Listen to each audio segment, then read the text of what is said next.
True Crime Brewery contains disturbing content related to real-life crimes. Medical information is opinion based on facts of a crime and should not be interpreted as medical advice or treatment. Listener discretion is advised.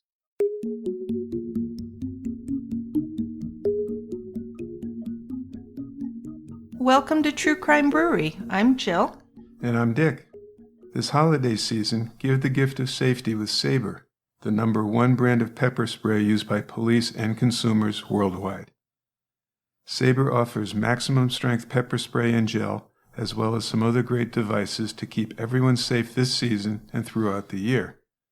Their attention-grabbing personal alarms are audible up to 1,000 feet away. They also have easy-to-install home security options, great for those of us who aren't very handy around the house. Go to sabered.com/truecrimebrewery and use code TRUECRIME to get 20% off your order. That's SABRE red.com/truecrimebrewery. And I'd like to tell you about MyFit jeans. These jeans are made from the softest fabric called Flex Tech denim, and they're designed to fit all women, and that's for real. Whether you're at your fittest or you're having a bloated day, MyFit jeans will conform to your curves and feel really good. I love their wide waistband too, which prevents any chance of a muffin top. You're going to love MyFit jeans, and now they're offering our listeners an exclusive deal. Buy one pair, get 15% off, and if you buy two pair, you get 50% off the second pair as well. Just go to myfitjeans.com and enter code BREWERY for your 15% off your first pair and 50% off the second pair. That's myfitjeans.com and promo code BREWERY. Then let me know what you think, because I really like them. The Daniels family lived on Dasher Street in the town of Santa Claus, Georgia. Their one-story red brick house with a big chimney protruding from the front was nestled snugly at the end of a cul-de-sac. For Kim Daniels, this was her dream home. Kim was a drug addict living out of her car when Danny Daniels helped her fight off her addiction and fell in love with her. Kim regained custody of her 3 children, and she and Danny were married. Danny had a teenage daughter too, and the couple took in 3 foster children they planned to adopt. Kim wanted to give these children the childhood that she never had. One cool December night in 1997, the Daniels family was destroyed by a mass shooting that is now known as the Dasher Lane Massacre. 4 family members were killed, 3 children kidnapped, and 2 children were inexplicably spared. The village of 300 residents that has been named for Father Christmas and displayed a sign declaring itself the city that loves children was rocked by this tragedy. And when the killer was found, everyone in Santa Claus was forever changed. Join us at the quiet end on this cool December evening for the Santa Claus murders. And we have a nice beer today. It's a wild ale called Southerly Love from Creature Comforts, which is right up the road in Athens, Georgia, home of the University of Georgia, the Bulldogs. Southerly Love's a pale yellow appearing beer with a big, huge, snowy white head. A sweet honey and lemon aroma, a little bit of sourness, vinegary, as wild ales and sours should be. Got a lot of fruit in the taste. Pears, apples, a little bit of lemon, very nice. And it's tart and sour, as you'd expect. Sounds good. And again, like most of these beers, it's pretty carbonated, so it's a lively beer and nice and crisp in your mouth. A nice beer. All right, let's open it up. Okay.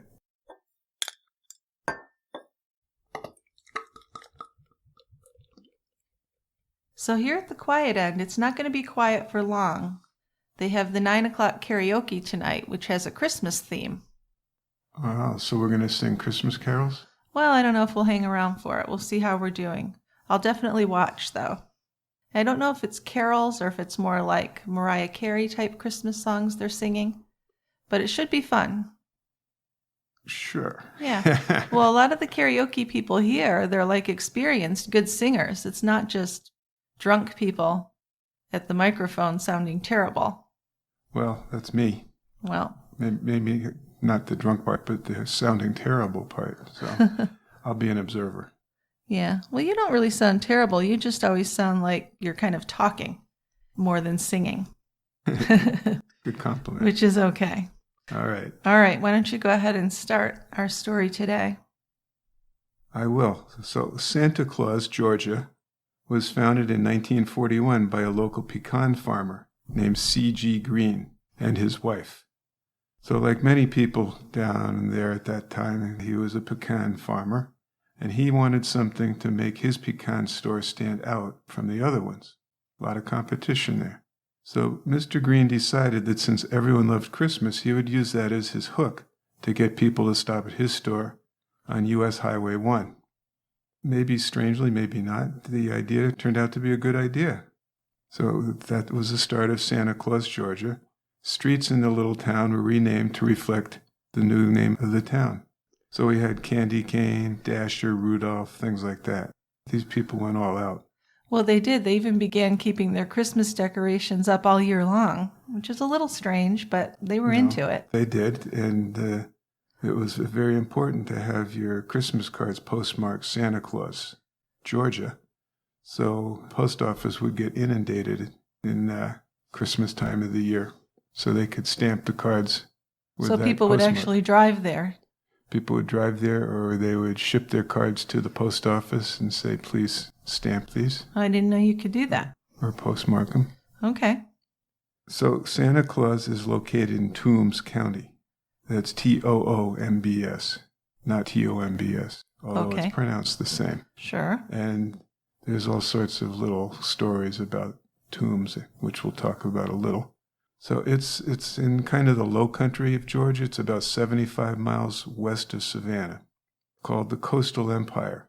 And it's most famous now for its sweet Vidalia onions, which we love. So ironically, even with a town called Santa Claus, the county carries the nickname Bloody Tombs. The county has a long history of violence. Some of it is racial in nature, and the violence has continued into the present time. Not just the murders we'll talk about today, but in 1991, a pecan farmer was robbed and murdered by two acquaintances.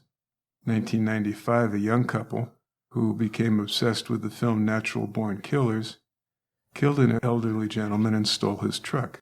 Then in 1997, there was the Tomato Patch murder, which involved a grandson killing his sleeping grandfather after years of physical and sexual abuse. That's a lot of murders for a small area. That's a little small area. And then there's another facet of life in Toombs County, and that's voodoo, referred locally as root. So we know voodoo has always played an important role in Georgia's past, both for blacks and whites. So there's no real racial divide in voodoo. Powders and potions made from various roots can be used to cast spells. Then in traditional voodoo, it was considered an honor to be entered by a spirit, or a loa, that will guide the person down the right path. That's some superstitious shit there, though, isn't it? Yeah. And these people are Christian as well, or no? Yeah. Okay. The voodoo is kind of the secondary stuff.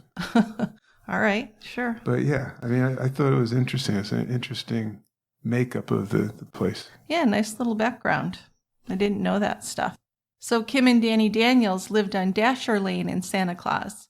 And Danny was a postman, and Kim was a stay-at-home mom. They had 5 children in their blended family, and they'd opened their home up to foster children as well. They were held in high regard in Santa Claus for their selfless devotion to all of these children, and they lived in a large home. It had 2 ponds and plenty of acreage for the kids to play on, so a really nice place for a kid to grow up. Kim's story is a really interesting one. Her father was murdered for stealing chickens when she was 3 years old, and shortly after that, her mother abandoned Kim and her siblings. The children were separated, and Kim was shuttled in and out of foster homes, 17 in 1 year and 52 altogether. 17 in 1 year to me is just mind-boggling. She wasn't even in some of these for a month. Yeah, that's terrible. When she was 12, she was taken in by Mary Grace and Simmy Driggers, and their home provided some stability that was unknown to Kim. They adopted her, and she took their last name, but still she struggled. She was defiant and constantly testing her limits. She ended up dropping out of high school and became addicted to drugs and alcohol. Then she married at age 21 and had a baby girl, Brandy, in 1985. But Kim could not grasp the idea of motherhood. I mean, she'd never really had much of a role model. Her husband divorced her and was awarded custody of Brandy, which was, very depressing for Kim, and it seemed to drive her deeper into her addictions. Kim moved in with another addict, and she had another baby girl, Amber, in 1986. Then she had twins, Bryant and Brooke, in 1989. Yeah, this is with the guy she moved in with. Mm-hmm. Well, the father of the children left, though, after the twins were born, leaving her alone, unemployed, and addicted to drugs. So her 3 children were removed from her care, and Kim moved to a trailer park in Lyons, Georgia, where she continued to be on a downward spiral. Still, she vowed that somehow she would get her babies back. And her first steps to redemption arrived in the spring of 1992, when Kim found herself standing in front of the Mount Vernon Pentecostal Church. Christy Wood, the wife of the Reverend, knew Kim from the community. Christy's husband, the Reverend Ray Wood, wanted to help her. When Kim slipped into the church that spring day, Reverend Wood welcomed her and said she had found her way to the church for a reason. So Kim dined with the Woods that night and talked with them about getting her life together and getting right with God to get her babies back in her life. And it's a testimony to her that she succeeded. It is, because she didn't have a lot of help. No, she really didn't. No. And she had her church, but the church was a tremendous help to her. And the minister and his wife, or the reverend and his wife, became very good friends and helped put Kim on the right path. So that's great. It's an instance when religion is really a good thing. Yes, it is. Yeah. So over time, the energy that Kim was drawing from the church replaced what she had been experiencing with drugs and alcohol. And she succeeded in that. So she's, like I said, getting to be on the right path. Still had some obstacles to overcome. Now, the first one, most pressing, was that she had to appear in court because she had assaulted a police officer. Whoops. Yeah, not a That's good a drawback, idea. Yeah. But she prayed. She got guidance from the Woods, and she appeared in court remorseful and sincere, and ended up getting probation. So she thought this was the first miracle that God had provided in her life, because Kim was going to court figuring she's going to go to jail. Mm-hmm, sure. Assault a police officer, they don't take kindly to that stuff. Sure. But there she was. Then the next obstacle she had was finding a job. And this proved to be a little more difficult because the unemployment rate in Toombs County was quite high. In fact, it was twice as high as the national average. Well, I mean, it's one of those towns without a lot to do. Exactly. But finally, she did find a job making plastic food containers, and she did well at her job. She did. A good hard worker. She was well liked by fellow employees. Looking quite good right now. And she had a goal to get those kids back. She did. She didn't want the kids to end up having a life like her, being in different foster homes, which was what was happening, which must have been really hard for her to accept. I would think, she certainly didn't sound like she'd had a great experience in her foster homes. Right, so thinking that her kids might go through the same stuff must have really been a motivating factor. Now, she was off drugs and alcohol, and as her sobriety lengthened, she began planning how to regain custody of her children, coming up with a concrete plan. She was awarded custody of her oldest child, Amber, but this didn't go well because Kim still had no idea how to parent. So after a few days, Amber was returned to foster care. But with more time and continued sobriety, Kim felt like she had learned to be a better parent. I'm hoping that she probably took some of the parenting classes they usually offer. Yeah, she did. Yeah. So she did well with Amber this time, and 3 months later she was awarded custody of her twins, Brooke and Bryant. So she's sober, she's employed, and she's reunited with her children. These are huge accomplishments. Yeah. When you think about 3 years previously, or something like that, 2 or 3 years, where she had just been basically on her way to killing herself. Yeah. Hopeless. And now she's clean and sober, she's employed, and she has her kids. Right. And she was very resolute in staying that way. She refused to go out on dates with men because she didn't want to jeopardize her progress. And one man there was, however, drew her interest, and he was a good guy, and that was Danny Daniels. Now, like we said, he was a rural mailman, and he had many of the same interests as Kim: raising children and their religion. Danny had been married previously, and he and his wife had adopted a baby girl. That marriage broke up, and Danny got custody of his daughter Jessica, who was 11 years old at that time. Kim and Danny dated and attended church together. As they spent more time with each other, they found that their children also enjoyed being together, playing together, hanging out. So they were married in the Pentecostal church on December 3rd, 1992, and moved into Danny's house. Now, things weren't perfect, of course. It was a challenge for Kim to learn how to be a full-time wife and mother with all these kids. It's a big change.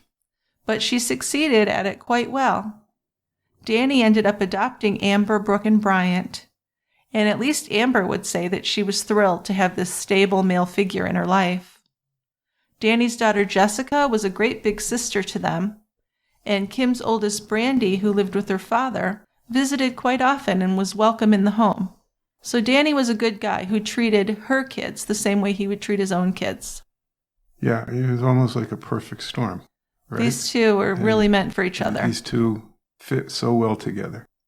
And Kim eventually confided one of her dreams to Danny. She said, "I want to open up our house to foster kids and be foster parents."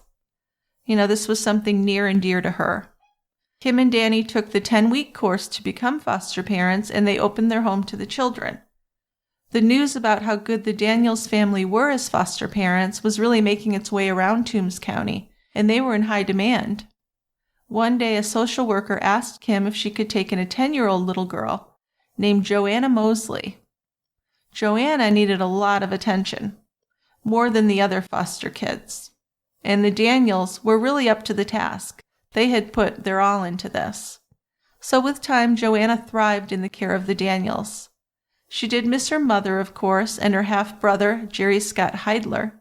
Kim took Joanna to visit her mother and her brother, who was introduced to her as Scott Taylor. Yeah, I don't know why. I guess he was going by that name, Scott Taylor. Yeah, well, and he'd been in trouble, so I'm thinking that maybe he didn't want him to get the wrong idea about him. Well, maybe, but where'd the Taylor name come from? I don't know. The mother's name was Luttrell Mosley. Yeah, well, it was Luttrell Heidler. Sure. And then it became Mosley. She remarried? Yeah, Okay. But yeah, the only thing I can think of for him to be introduced as Scott Taylor was that he didn't want anybody to know that he was Jerry Scott Heidler. Because he had a record? Because he'd been in trouble with the police. But they attended church services with the Daniels, and the more time they spent together, the more Kim could see that Jerry had some problems with drugs and alcohol. After Joanna left foster care and returned to her mother, the Daniels family offered Scott Taylor the chance to live with them and get his life back on track. Now, she really wants to help people who are in similar situations to what she was in, so I'm sure she could see this in him. Yeah, there's no question. She really wanted to help him and thought, given her past history, that she'd be a good choice to help. Which I guess she would have been, but he didn't really seem to do that well. Obviously, He went off the track again. We'll talk about that, but yeah, they never could really get through to him. Now, do we know how old he was at this time? When they first met him, he was 19 or so. Oh, so he's pretty much grown then. Yeah. He's not a child. No, he wasn't. But he was kind of a special kid. Had a lot of difficulty. Yeah. Yeah. And the mother, Luttrell, had a lot of difficulties too. Yeah, well, they said he was very socially awkward. Like he carried a mouse around with him for a while. Yeah, we'll hit some of those highlights. Okay. Yeah, but he had an imaginary mouse, not a real mouse. Oh, gee. Well, that's even stranger, isn't it? Yeah. Yeah. And he talked to it. Joanna, the daughter, who was in foster care at the Daniels, did quite well there. But like a lot of times with the other kids in Luttrell's household, Mom was a pretty demanding person. And she ended up not following through with a lot of recommendations, saying that the kids would be better off with her than in a foster home.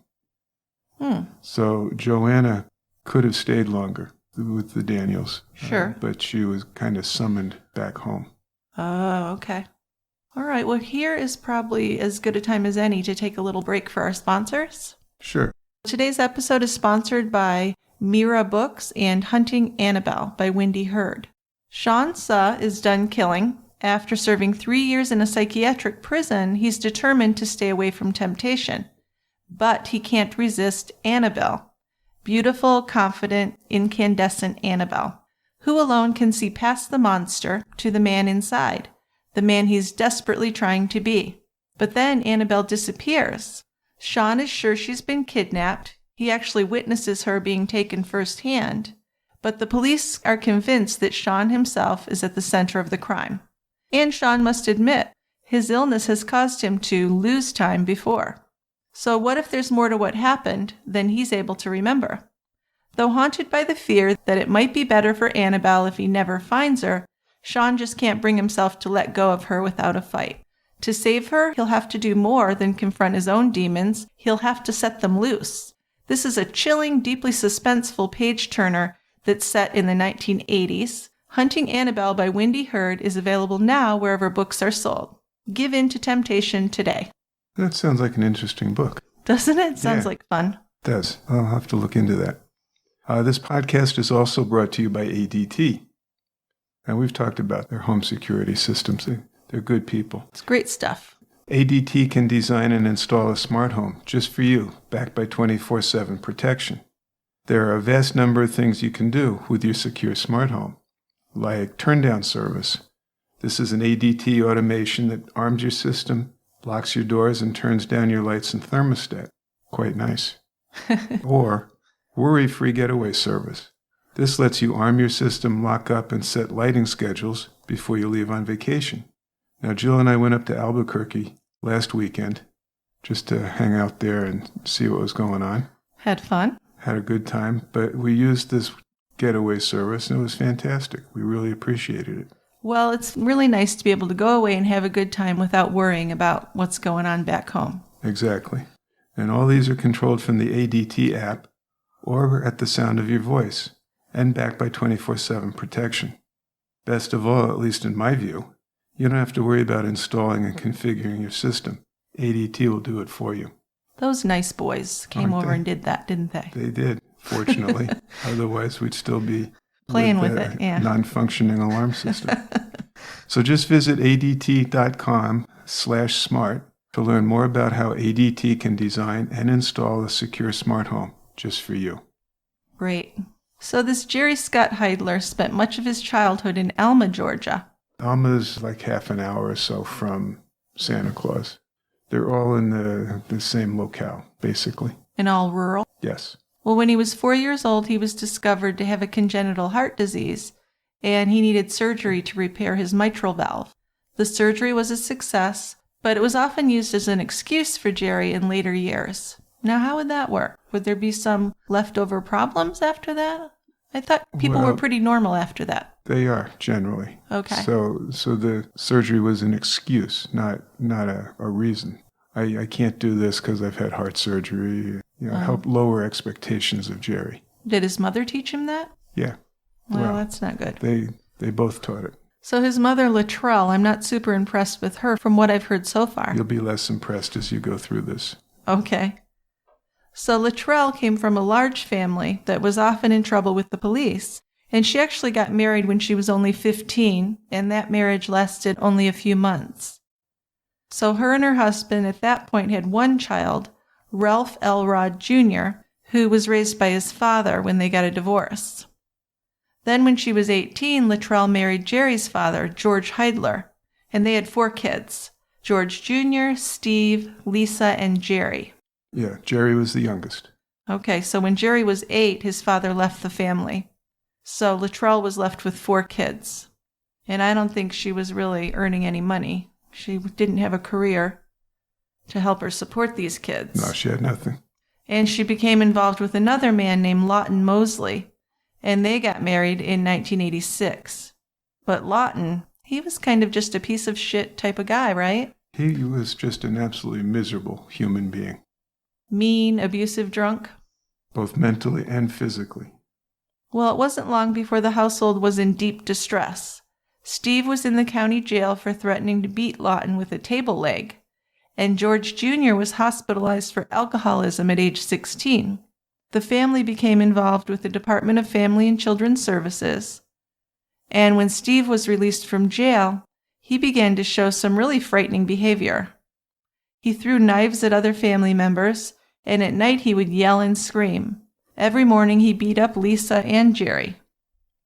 So wow, that sounds like a disaster. And the nighttime stuff was just no apparent rhyme or reason, just screaming and carrying on and keeping the whole household awake. So this was mental illness. I mean, really, it had to be, right? It is. This is so sad. Yeah, I mean, the sad thing is that these kids keep coming back to their home. Well, I mean, isn't that what we're supposed to try for, though, is family reunification? That's kind of how it works. It is, but maybe this wasn't the best home for that. It wasn't the best home for any of these kids. Well, he also had a lot of trouble in school, which isn't surprising. He was held back in both kindergarten and first grade. He was disruptive in class, and he didn't get along with his classmates. One teacher even put up a screen around his desk so he could be less disruptive. Yeah, that doesn't sound helpful. No, but he figured that out. He would stand on his desk and throw papers and stuff at the other kids. How sad. So he could see over the screen. Yeah. But yeah, I mean, I'm reading this stuff and thinking, oh, this is just a recipe for failure with this kid. It really is. Yep.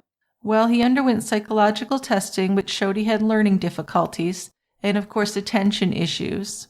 And he continued to have the difficulties in school.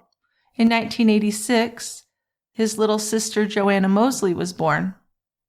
And this only added to the chaos in the household, as you can imagine.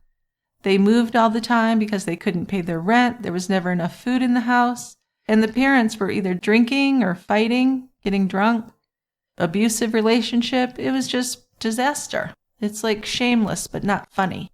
I think that's a good analogy. Yeah, it's just horrible. It really is. I mean, it's just I'm reading it and thinking and cringing at the same time. It's just horrible. Well, he committed his first crime when he was only 11. He broke into a neighbor's trailer, stealing money and soda. Appearing in court, he was given probation for a year in order to live with some other relatives. So he moved in with his paternal aunt and uncle, and for a while he seemed to kind of settle down. Then his mother began this period of harassment of the aunt and uncle, which culminated in him being moved back to his home, then moved into foster care with the Johnson family.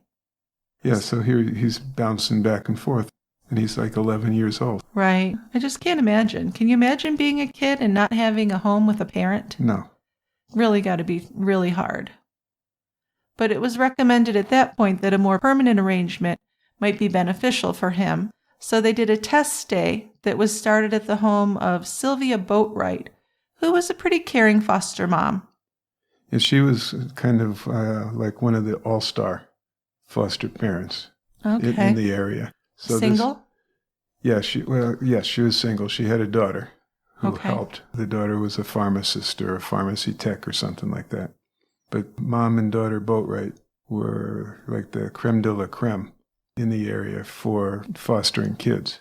So why did he only last there for about a week? Because he was so difficult. Miss Boatwright said, I can't do this. So he got returned to the Johnsons. So the Johnsons. His behavior got worse at the Johnsons' house too, though. Yeah.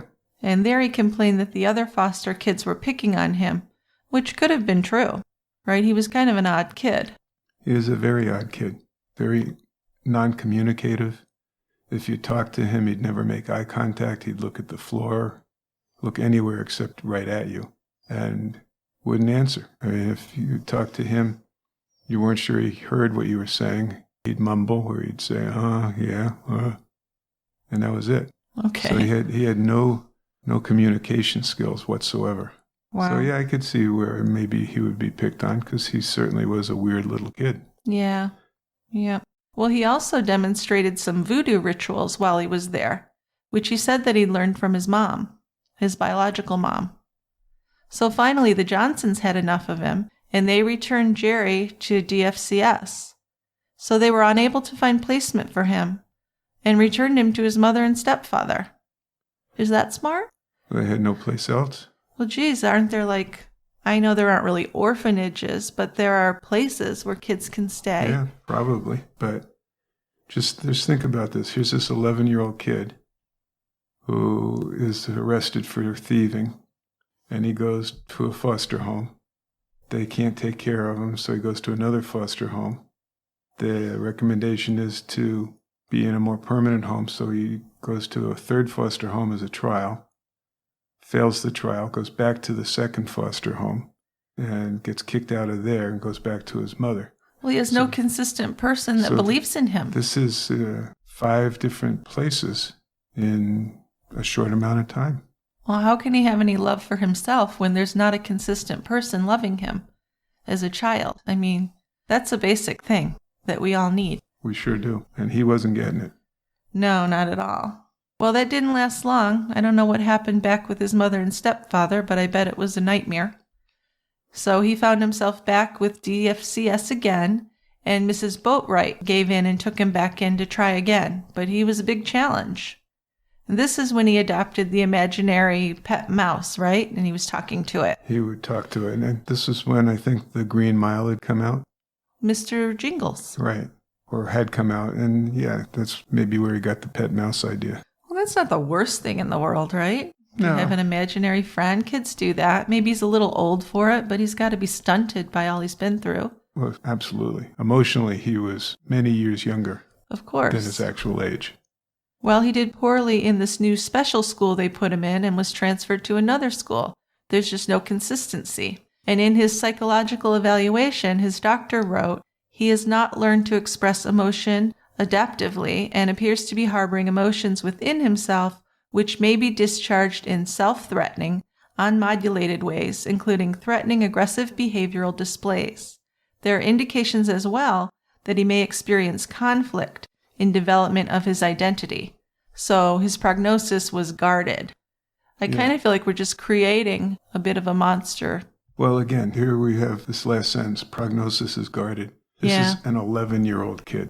And for an evaluator to say that, you're thinking this kid must be hopeless.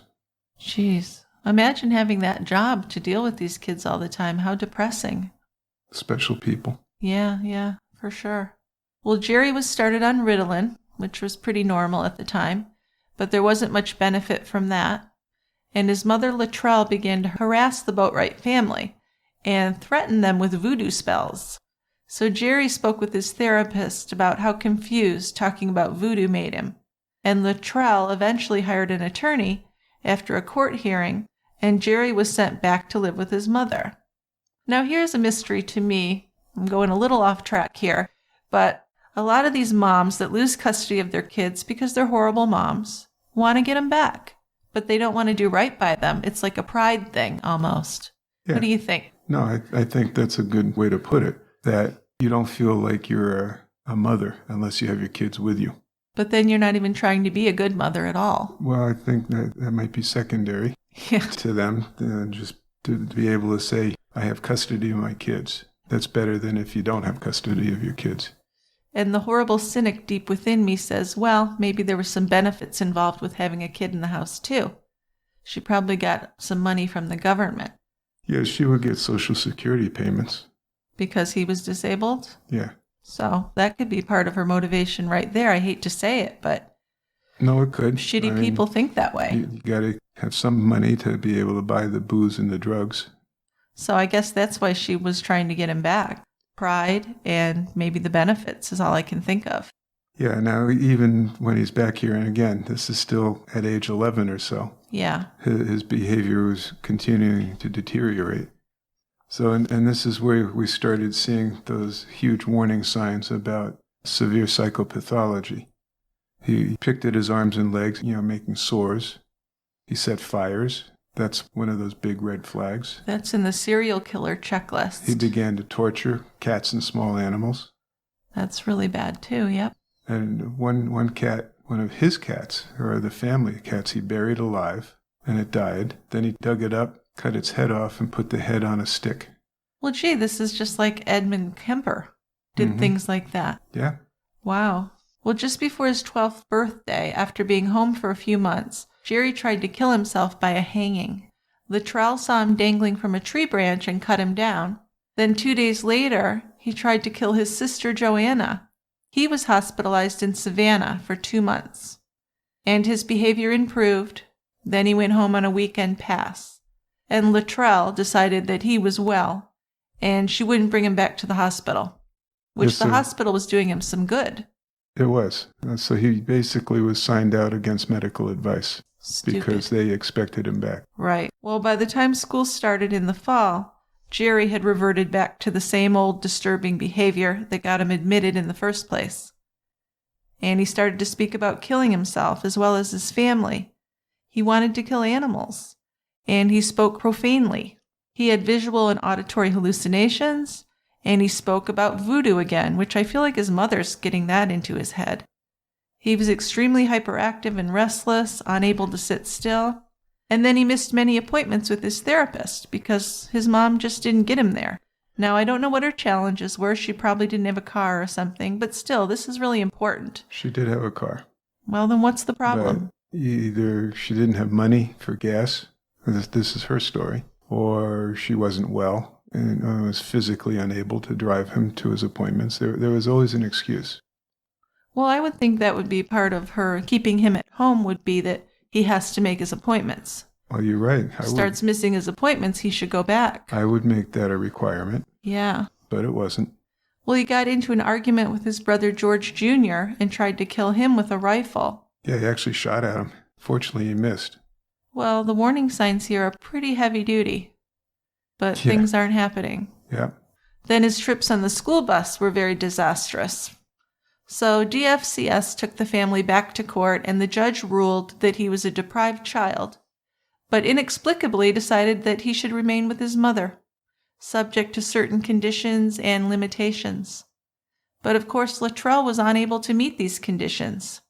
So Jerry was readmitted to the hospital in Savannah after he threatened to kill one of his classmates. Then he was hospitalized for 11 days and discharged on no medications. I don't understand that.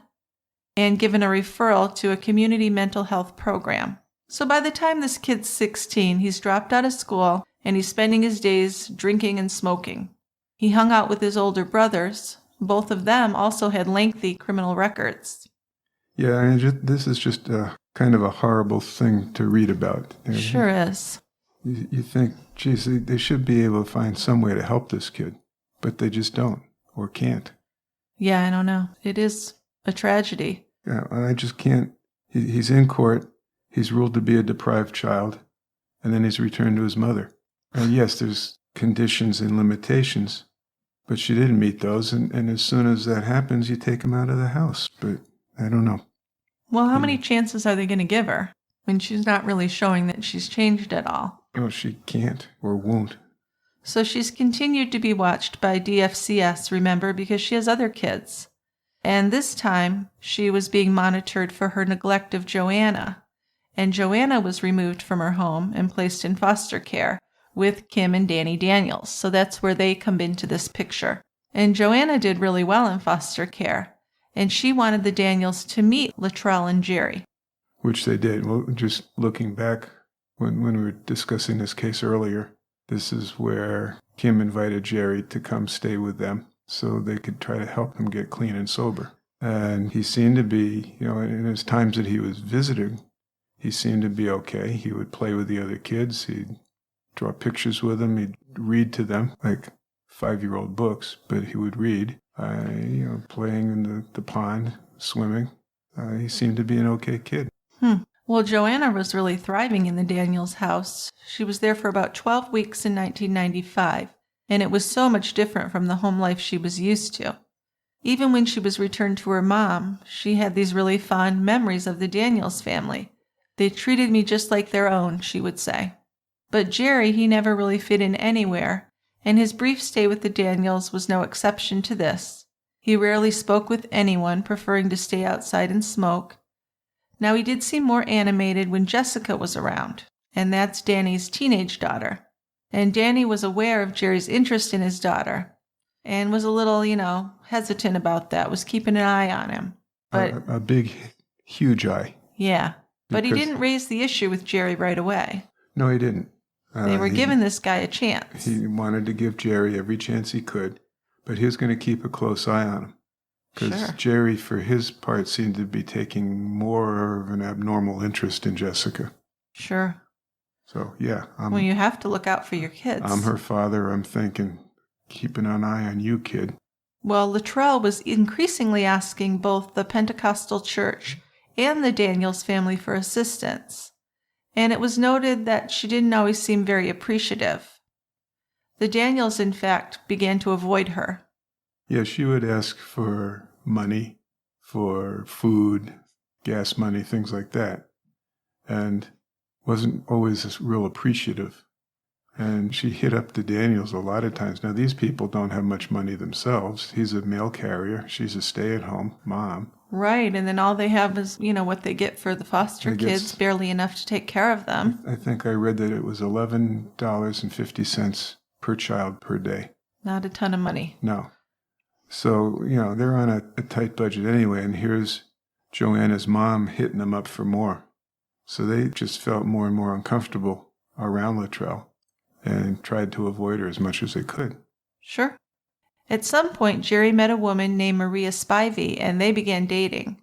And this was an odd relationship because they could really be inseparable, or they could go weeks without seeing each other. But one thing was for certain, they were sexually active because Maria gave birth to a baby boy named Joshua when she was 18. And even though he had no parenting experience, Jerry was said to be really great with kids. At least at that time. Things changed, but yeah. One of his drinking buddies was a woman named Melinda Platcher, and she would even allow Jerry to babysit her kids. So after the birth, Maria went home to live with her parents, but Jerry visited often. Now, Maria didn't want him spending time much at the Daniels house because she knew that there was a pretty teenager living there. Jessica, and she's worried that Jerry would be going after her. That seems reasonable. Doesn't it? But at the same time, Danny didn't want Jerry around his daughter either. He confided to a friend that he was going to ask Jerry to leave. So both Danny and Kim had talked about it, and they realized that Jerry was still using drugs and alcohol. And there didn't seem to be much likelihood that he was going to get himself clean. He didn't seem like he was going down the right path. So they did make this decision to ask him to leave, not only for their own benefit, but for the benefit of the other children in the home. No question. But it was apparent that Jerry wasn't making any attempt to come off of the drugs and alcohol. And drugs, it was marijuana. That was his drug of choice. Yeah, but he's not working. He's not functioning. No, he's not. From their standpoint, the Daniels' standpoint, Jerry's not doing anything to try to help himself. Right. So we got that, and then this maybe too much interest in the teenage daughter. Can see where they'd want him out of the house. I think it's their only responsible thing to do, really. Yeah. So mid-November, after finishing his postal route, Danny stopped at the trailer where Jerry was living, and he told Jerry that he could no longer come to their house. And this was the last time either of them spoke to one another. Jerry's reaction to this was his usual unresponsive kind of blank stare, and his mother, Luttrell, became furious about it. Now, she retaliated against the Daniels by making donuts with her car on their lawn, so destroying their lawn. Just kind of crazy, huh? Isn't it? I don't like this Luttrell at all. Psycho lady. That's the idea she came up with. And several months earlier, Jerry found out he was going to be a father again, so this was going to be his second child with Maria, and she was due in late November. Yeah, now there's some question about whether he was the father or not. He was kidded a lot about this. Oh. He chose to believe that he was the father, and Maria didn't do anything to make him think otherwise. All right. So he still wasn't working because of this heart surgery, which doesn't make much sense. Well, the heart surgery, like we said, was an excuse. So I can't do this job because I had heart surgery. Well, he spent nights at different places, and days he would just drink and smoke weed, hitting all the places where he could score free alcohol or marijuana. And one of his favorite places to hang out was at Jerry Johnson's house.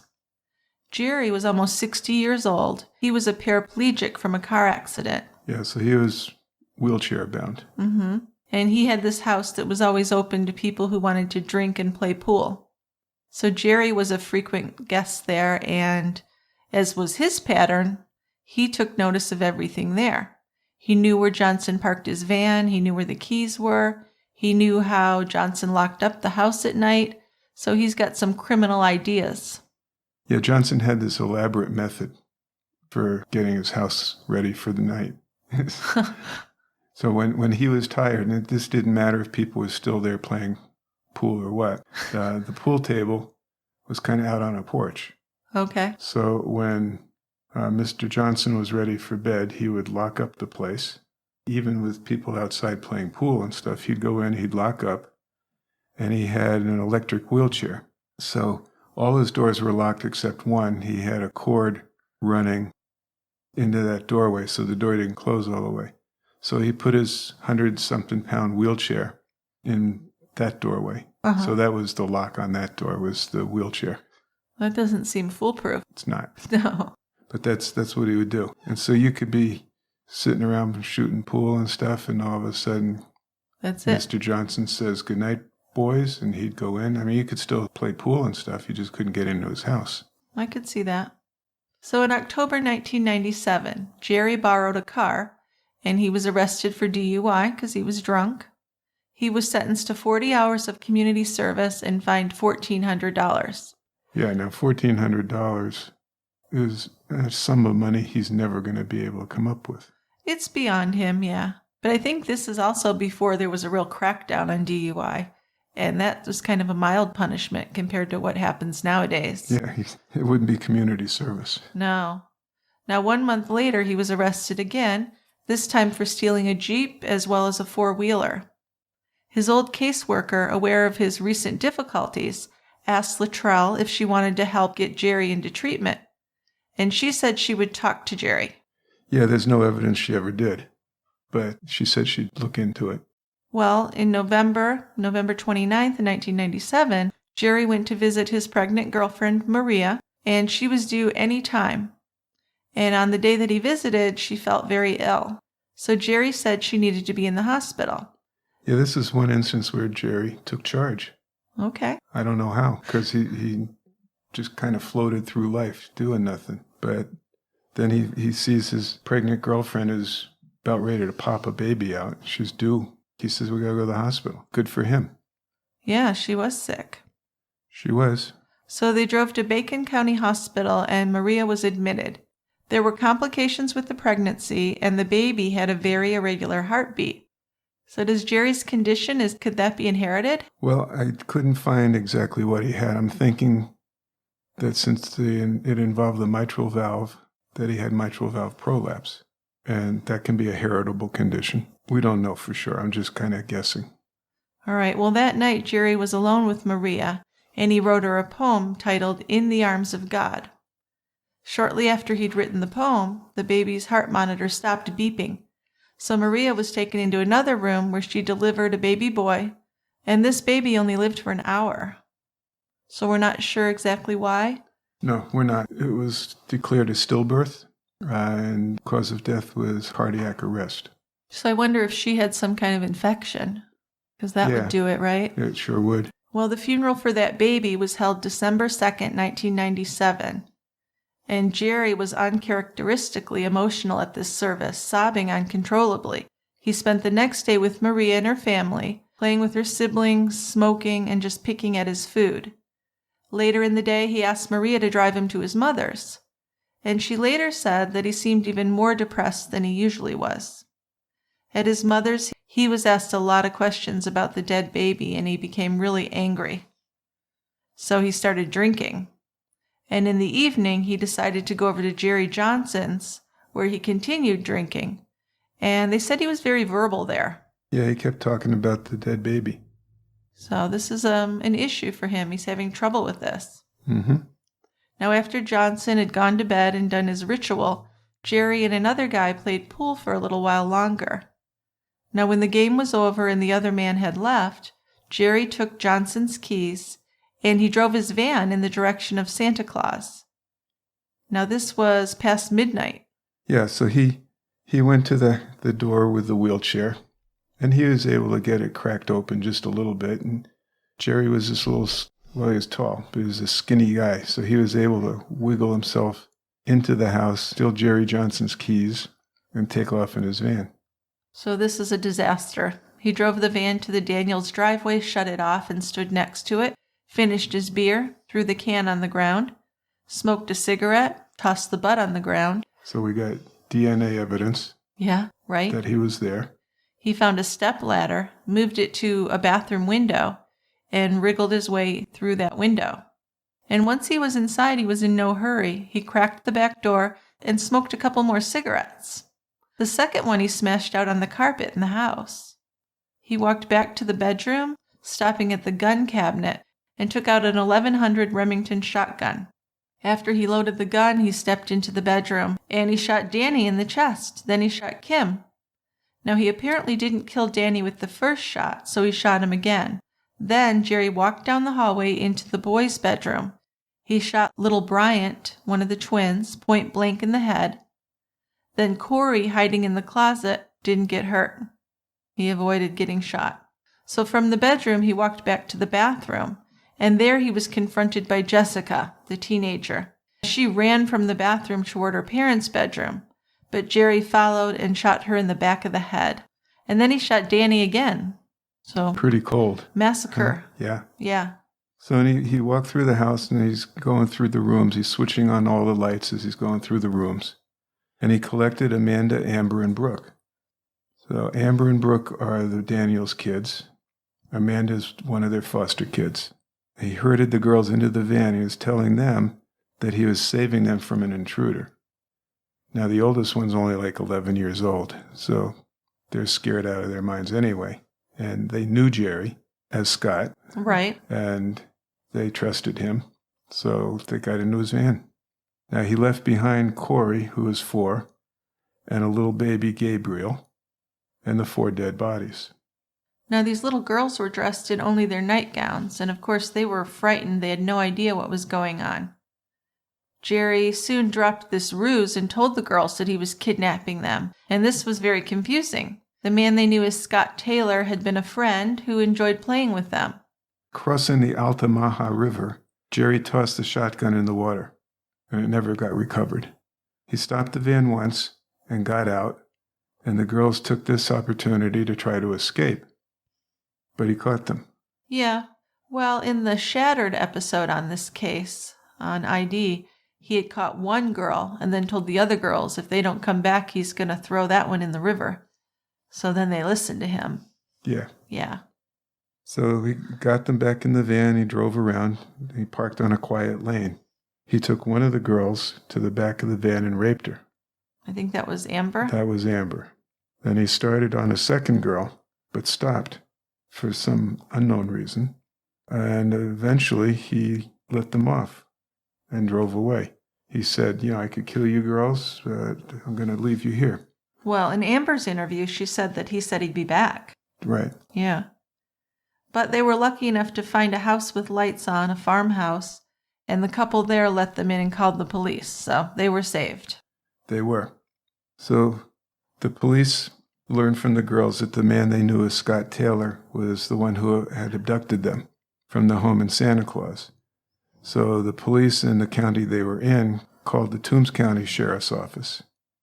And this led to Deputy Michael Harlan driving out to the Daniels house at 5 o'clock in the morning. So first thing he sees when he arrives was that the front door was ajar. Now, aren't you surprised a little bit that they sent him alone? He'd only been on the force for less than a year. Yeah, but at the time they didn't know that there were dead bodies there.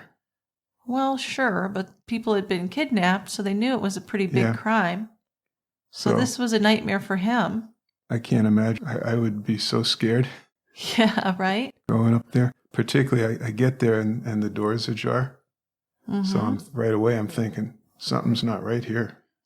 Yeah, so he ran into I think it was a 4-year-old, Corey, who told him Mama and Daddy are dead. So Harlan entered the bedroom and he saw Bryant lying in the top bunk with blood and brain matter all over the place. That child had been shot. And in the master bedroom, he found the remains of Danny, Kim, and Jessica. Now, baby Gabriel was alive, and he was still in his crib in the master bedroom, crying, in a room with, 3 dead bodies? 3 dead bodies, yeah. Yeah, wow. Now, the 2 boys were reunited with their sisters, and before the police could tell them, Corey blurted out, "Mommy and Daddy are dead." So that's how the girls found out. The girls all identified Jerry Scott Heidler, a.k.a. Scott Taylor, as the person who had abducted them. And around this same time, Jerry Johnson reported his van being stolen, and Jerry Scott Heidler, of course, was the culprit. Yeah, so we have the girl's story that a guy named Scott Taylor abducted them, and Jerry Johnson's story that Jerry Scott Heidler stole his van. They thought that there might be a connection between the two, but they had 2 different names. I see. Yeah. Well, this Amber, the girl who was sexually assaulted, what a brave girl she was. Wasn't she? Yeah. She gave such a detailed history. And she was so together. I mean, we saw footage from her being interviewed afterwards. Yeah. Just a really strong person. Incredible. So they eventually figured out that Jerry Scott Heidler was Scott Taylor. And they eventually learned that Jerry Scott Heidler lived in that area. So they sent an agent from the Georgia Bureau of Investigation over to Luttrell's house, and lo and behold, the van's parked right out front. Wow. No attempt to drive it somewhere else or hide it or get rid of it or anything, just sitting right there. So Agent Rowe calls for backup, which arrives. They had the local police watching the back of the house or the trailer, and they went inside and didn't find him, but they had seen him. So they eventually found out some floorboards were loose, and he was hiding under the trailer in that little kind of crawl space area. So, of course, he's arrested, and during the interrogation, he admitted to the murders and the abductions. When news of this reached the citizens of the area, they were very relieved because there was a murderer on the loose. Some offered alternative solutions to putting Jerry in jail. One man said if the police would just let him go, I can guarantee it'll be taken care of real fast. They'd never know who killed him, but they'd get a call where to find that punk's messed up body. So, a lot of hatred there. Well, and again, this is kind of the culture of the area. Yep. We handle things this way. Yep. So Southern. So the funerals for the Daniels family were held on December 8th, and over 600 people attended. So it was apparent that the Daniels were really well loved in Santa Claus. The Reverend Wood and his wife were inconsolable. And of course the children were as well. Yeah, absolutely. Now also on that same day, Jerry made his first court appearance, and he was charged with 4 counts of murder, 3 counts of kidnapping, and 1 count of burglary. Yeah, now when he actually did go to trial, the molestation charges were added to that. Well, I would hope so. Yeah. So he got charged with a whole bunch of stuff. So he was asked if he understood that the maximum penalty for his crimes was death, and he replied that he had no questions about it. A court-appointed attorney, Kathy Palmer, represented him, as well as another attorney who had some death penalty experience, named Michael Garrett. So after many pretrial hearings, a change of venue was ordered, and the trial would be held in Monroe, Georgia. Time dragged on until the trial began, and Jerry was becoming quite a nuisance in the jail. He was quite clever, actually. I mean, besides the multiple behavior issues, he could remove locks from doors and was also able to rewire the smoke alarm in his cell so he could make it appear as if a fire was happening in a different section of the jail.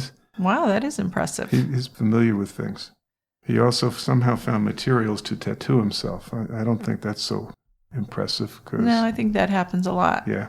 And then when jailers tried to ignore his activities, he'd get worse. So he was kind of acting out. Absolutely. They said he also had a really good memory, and it was amazing some of the things he actually knew. So he wasn't really a dummy. No. He was just disturbed. So Jerry's trial was to begin in the fall of 1999. He was ordered to undergo a psychological assessment prior to trial, and this was done at the hospital in Savannah. That's the same place where he was twice hospitalized when he was a teenager. So this report ended with 3 major findings. 1, it is our opinion that Mr. Heidler is competent to proceed to trial on the charges specified. 2. It is our opinion that Mr. Heidler knew right from wrong. He was not suffering from a mental disorder. 3. It is our opinion that there is ample mitigating evidence which may be used by the court in its disposition phase of the trial. And this evidence could also support a finding of guilty but mentally ill. Yeah, because they've already said basically you can't use insanity as a defense. Okay. Because they said that he was competent to proceed to trial and he knew right from wrong. So he didn't fit the definition of insanity. No, he probably didn't. But at the same time, they said, well, you could find him guilty but mentally ill. I don't understand the specifics of that, why that is the way it works. I don't know either. But another something for one of our lawyers to tell us about.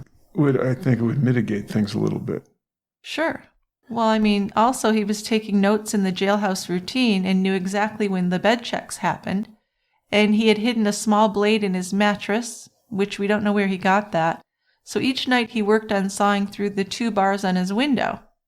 This was meticulous, slow going, and he would hide this activity by mixing a paste of toothpaste and cigarette ashes and applying that to the bars to kind of show the gray color, so you couldn't see where he'd been sawing. So on July 6, 1989, Jerry made his move. It was in early morning hours.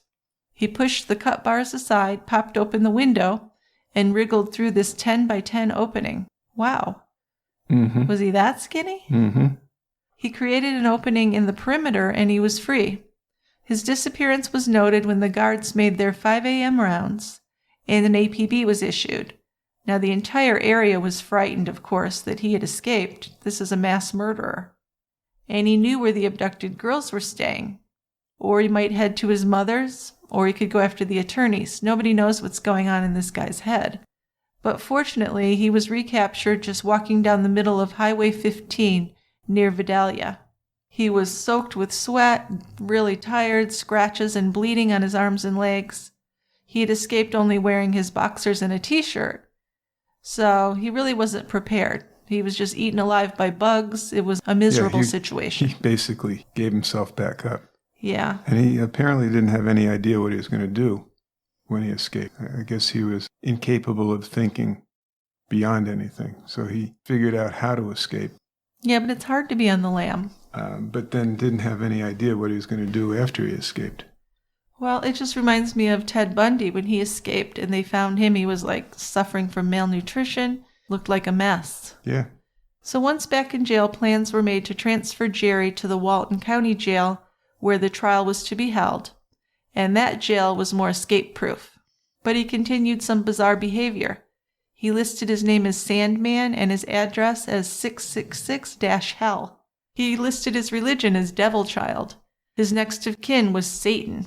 One of his statements was, "I've killed and I'll kill again. I'm not through collecting souls. I'm the soul collector." And as this trial was ready to begin, both the prosecution and the defense ratcheted up their games. The prosecution had all the evidence of Jerry's bizarre behavior since being transferred to the Walton County Jail, and the defense had the information from 2 independent therapists that Jerry could be considered guilty but mentally ill. Yes, they've got all these bizarre behaviors to show how weird Jerry was. But maybe he was doing that on purpose. Could have been. But the concern would be that if he didn't receive the death penalty, that at some point he could be paroled and he could go after people. Sure. So the trial itself was almost an anticlimax. It lasted less than 2 weeks.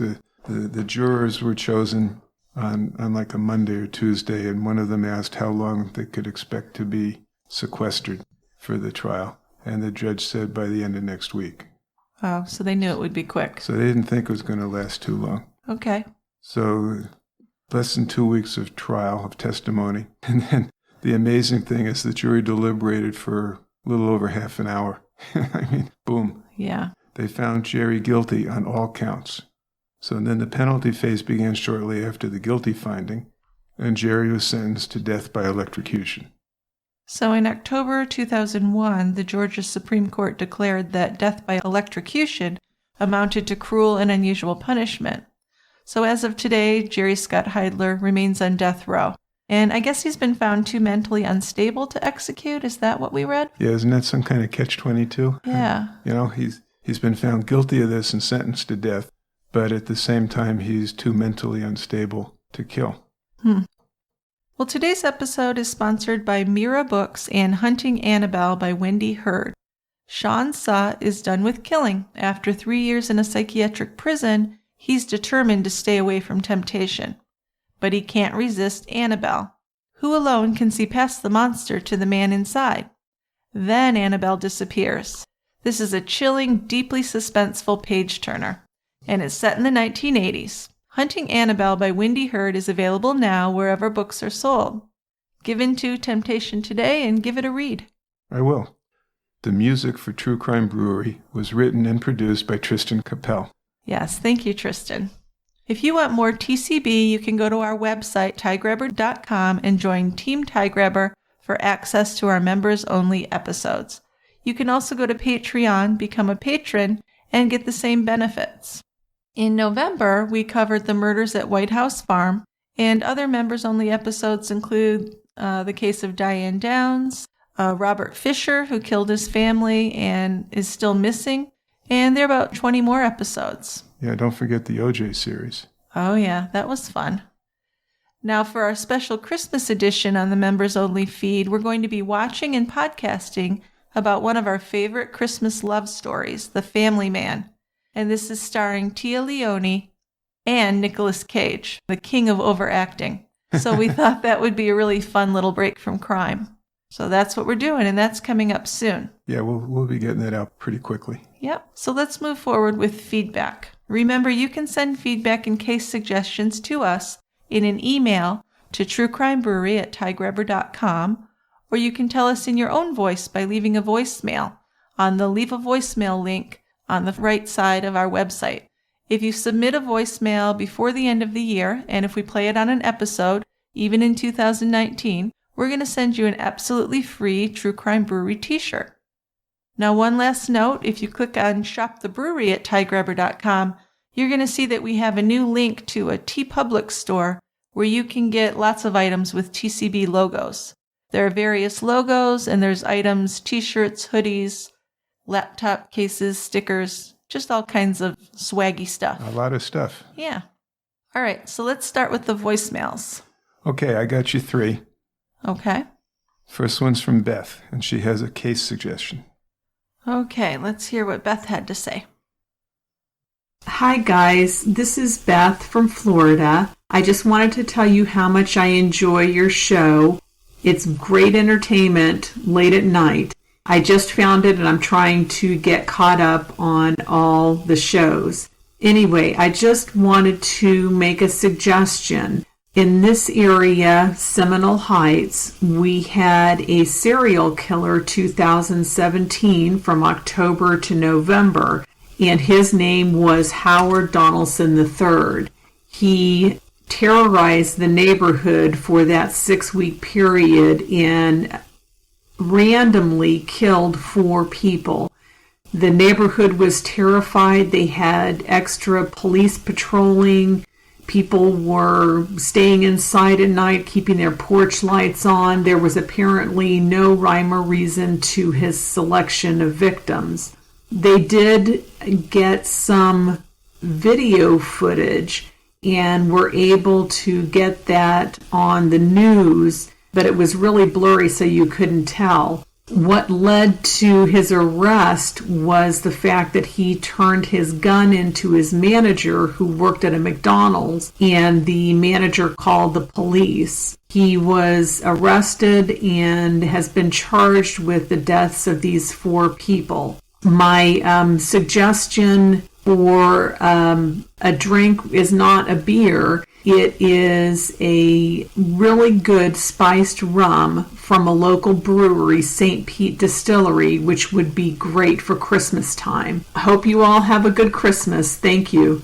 Okay, so Dick's making a face about the rum. Oh, no, I'm sorry. But I love to have some almond or soy nog with some spiced rum, so I would enjoy it for the holidays. Yeah. think I'll drink some while we're doing the Family Man podcast. Yeah, all I'd say is it's True Crime Brewery, not True Crime Distillery. Okay. But it's a good idea. Although Tampa's got Cigar City Brewing, so I'm sure I could find... We've done Cigar City lots, though. I know. Okay. We can make an exception for Christmas because we are going to do a podcast about a movie. So we are breaking the crime thing. We could break the beer thing a little, too. Yeah, I hadn't even thought about a beer for that. Yeah, maybe we could do the rum for that. We'll see. Thank you for the suggestions, Beth. So what do we know about the case that Beth suggested? Well, Beth pretty much gave the synopsis of it. So this guy, Howell Emanuel Donaldson III, started his spree of shootings on October 9th in the Seminole Heights neighborhood of Tampa. He was arrested following the shootings. He was accused of killing Benjamin Mitchell, age 22, Monica Hoffa, age 32, Anthony Naiboa, age 20, and Ronald Felton, age 60. So did he know these people? Nope, completely random. Okay, but they did capture him on the surveillance footage. Yeah, but the video, all the tips, or the big reward, nothing of those amounted to anything. Okay. But they eventually, as Beth said, bullet casings, because the idiot turned in his revolver or his gun to a friend, and this person turned it into the police. But it took a while to catch him because they were on high alert on Halloween a few weeks later. So he was on the loose for a while. That would be terrifying for the community. Yeah, well, yeah. If you've got someone sort of like Son of Sam in New York, yeah, just totally random killings, right? That'd put the whole community on edge, wouldn't it? Yep. But it's an interesting thing. Well, they found bullet casings at all 4 crime scenes, so they were able to know it was his gun pretty easily. They got him. Yeah. So now we have a voicemail from Chris. Hi, Jill and Dick. This is Chris from Syracuse, New York. First, I wanted to say you guys are doing a great job with the podcast. Even though some of the content is kind of gruesome or macabre, I find it extremely interesting, especially Dick's medical input, considering that my mom was a nurse for over 30 years, and that kind of inured me to some things. But aside from that, near where I live in Syracuse, there was a guy named John Jamelski who had built a dungeon kind of in his backyard. Well, not really in his backyard, under his backyard. And over the course of a few years, he had kidnapped, I think, at least 5 women, 5 that I guess we know of. And at one point, he might have been suspected of killing his wife, but I don't know if the police ever investigated that. But in any case, that's something that happened near where I live. Jamelski used to live in a place called DeWitt, New York, which is close by me. And I drive by his former house every day when I go to work. So just wanted to mention that to you guys, see if you had heard of it, or if you didn't notice if you had done a story on it or not. But his story was kind of used as a prologue story for one episode of Law and Order, and it was referenced in an episode of Criminal Minds. But in any case, keep up the good work, and enjoy your time in your new home. Thanks. Well, thank you, Chris. Yeah, nice That was note, nice, Chris. yeah. So John Thomas Jamelski. So this is a serial rapist kidnapper from 1988 to when he was apprehended in 2003. He kidnapped a series of girls and women and held them captive in a concrete bunker beneath his yard, as Chris said, in a suburb of Syracuse, New York. So in October 1988, he abducted his first victim, who was a 14-year-old Native American girl, and she was held captive for over 2 years. And she turned 17 by the time of her release. So if you can imagine what life was like for that girl, I can't. Nope. But Jamelski compelled her to his will by threatening violence against her younger brother, so she made no attempt to report him. In either 95 or 96, he abducted a 14-year-old Latina runaway whom he lured under the premise of paying her to deliver a package. Now this girl willingly walked into his bunker, which he called the dungeon, and he closed the door behind her. It's like a horror movie. Eventually, he put a blindfold on her and drove her to her mother's apartment and dropped her off. Although her family was also threatened, she did go to the police with a description. But because of her previous drug use, they questioned the credibility of her story, and they dropped the investigation shortly after that. Then in August 1997, he kidnapped a 53-year-old Vietnamese woman off the street.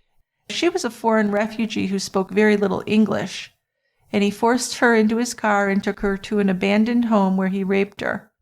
Then he tied her to a stack of flattened cardboard boxes and drove her to his house. And during her captivity, she was raped daily and also forced to fulfill various menial tasks for him. She was released on May 23, 1998 at a Greyhound bus station with $50.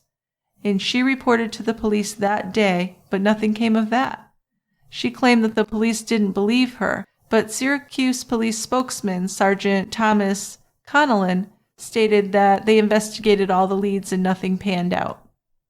But then on May 11, 2001, a 26-year-old Caucasian woman walking in downtown Syracuse while on LSD was offered a ride home by Jamelski, which the woman accepted due to the poor weather. Now he took her back to his bunker where he raped her daily, and when she resisted, he would inflict cigar burns on her body, and she developed an abscess on her lower back from that. He also manipulated her with claims that he was part of an underground slavery syndicate. So the victim wanted to write home to her parents, letting them know she was alive, and while he did agree, she could only do so in stating that she was in a drug rehab clinic. Yeah, but eventually these stories started getting a little more believed by people, and they arrested him. He did seem to pick vulnerable people that might not be believed. Yeah. Exactly. Mm-hmm. Okay. Interesting case. Well, thanks again, Chris. And our next voicemail is from Tina. Hi, Jill and Dick. My name is Tina, and I'm in California. I just wanted to say how much I love your podcast. I've been a team tie grabber for a couple of years now. I wanted to do a case suggestion for a teenager named Cassie Jo Stoddard. I'm sorry I don't know where this took place at, but she was murdered by two of her classmates who, when she was house sitting, snuck into the house, put on masks, and stabbed her to death. What is really scary about this is that there is a video recording of them talking about how they were going to kill her, and then there's also footage of after the murder of them bragging about killing her. I've just watched an episode of Copycat Killers regarding this case. I believe it's on the Oxygen channel, but I wanted to hear your guys' take on it. It's really scary to me how the teenagers just decided to record this, and then after they killed her, they bragged about it. Anyway, I really love your podcast, and I look forward to your new episodes every week. Thank you. Thanks, Tina. Now, I think this case has actually been on our radar, hasn't it? It has been. So this occurred in Idaho. Brian Lee Draper and Tori Michael Adamczyk were arrested and convicted of the first-degree murder of Cassie Jo Stoddard. This was in September 2006. And they received mandatory life sentences without parole. 10 years later, 2016, the United States Supreme Court ruled that such a mandatory sentence for a crime committed as a juvenile was unconstitutional, even for a person who committed murder. So it directed state courts to review sentences for all persons covered under this ruling. And that included Draper and Adamczyk. Because of their youth and the premeditation of their crime, these two young men had been studied during and since their convictions. They were covered in the 2013 documentary Lost for Life about persons convicted and imprisoned as juveniles who are serving mandatory life sentences. Their stories have been featured on BBC Three's Teen Killers, Life Without Parole, which was originally on TV in April of 2014. They were also featured on Investigation Discovery's Your Worst Nightmare, which was in October of 2014. So there's just a lot of publicity about this. It's an interesting, controversial topic. Well, yeah, I think the whole ruling about juveniles getting a mandatory life sentence, we've run into that before in other cases. So it's definitely worth talking about. Yeah, we might have to do that. I'll see what I can find out.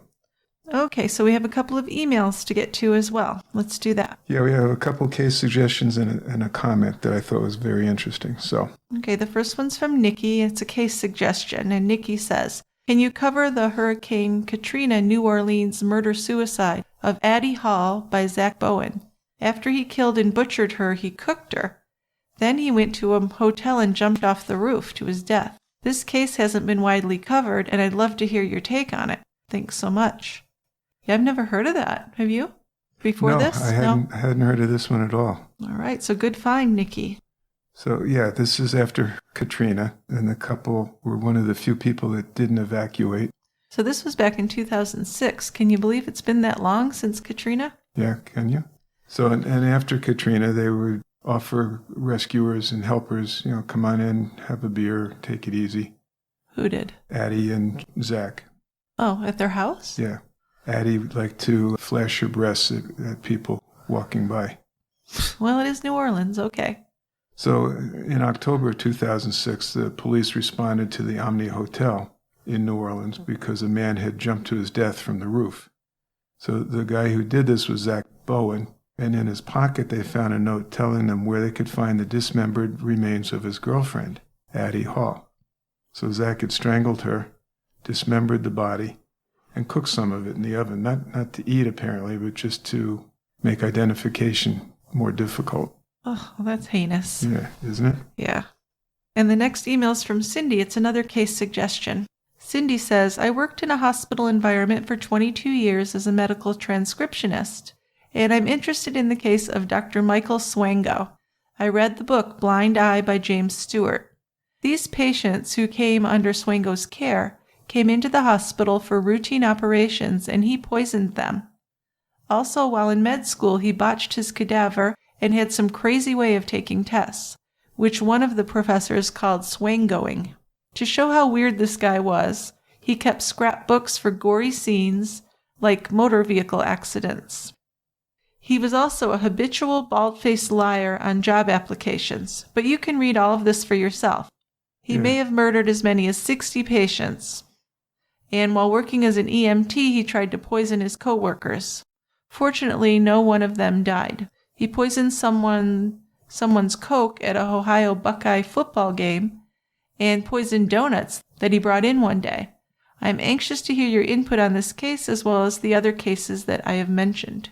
So Cindy's written to us before. She has. I've read the book Blind Eye. Oh, you have? Yeah, and that's what got me interested in this guy Swango. He's pretty prolific. And I would expect that sometime in the coming 2019 year, we will do him. I think it's great because you're someone who's gone to med school, so you can kind of give us some comparisons of how things go and how weird he was. Yeah. Yeah. Thanks, Cindy. Yes, thank you. I'm glad you mentioned that because I had that in the back of my head that I wanted to do that case. So now we have a comment on Dark Water by Sanita. And Sanita writes, I'm not sure if this has been covered already with other listener comments, but you mentioned Eliza Lamb was on medications that were blister-packed. I am a pharmacist in British Columbia, Canada, and can tell you that this does not mean she was taking doctor's samples. Blister-packed medications are a card that has plastic pockets with 4 slots daily, AM, noon, supper, bedtime, and 7 days of the week, filled with the associated medications. It is often used for psychiatric patients and/or the elderly or people who have challenges adhering to simplify the medication process and minimize missed or incorrect doses. So Eliza was very likely not started on 4 drugs at once. I would question the clinical acumen and rationale in doing this. I work with psychiatrists and do not know one who would do this. So without knowing her medical record, I can almost 100% assure you that these 4 drugs were not all just recently started on or started all at once. One of the drugs may have recently been decreased or increased. However, I thought I'd clarify that point for you regarding blister-packed medications. Love your show. Keep up the great work. Well, thank you, Sanita. I don't know if we were aware of that. We were kind of unaware of the whole blister pack situation. Yeah, no, I mean, my experience has been if it's a blister pack, it's a sample. And that's how I was presenting it when we were discussing dark water. But now I know that at least some places use them to simplify dosing. I think it's a great idea. It just shows another way that Canada's ahead of us in healthcare. But that was a very timely comment, so thank you, Sanita. I appreciate that. Whenever someone can clarify something we're stupid about, it's great. It is, isn't it? Yep. All right. Well, thank you everyone for your voicemails, your comments, and your suggestions. And we will see you next time at the Quiet End. Have a great week. Goodbye. Bye-bye.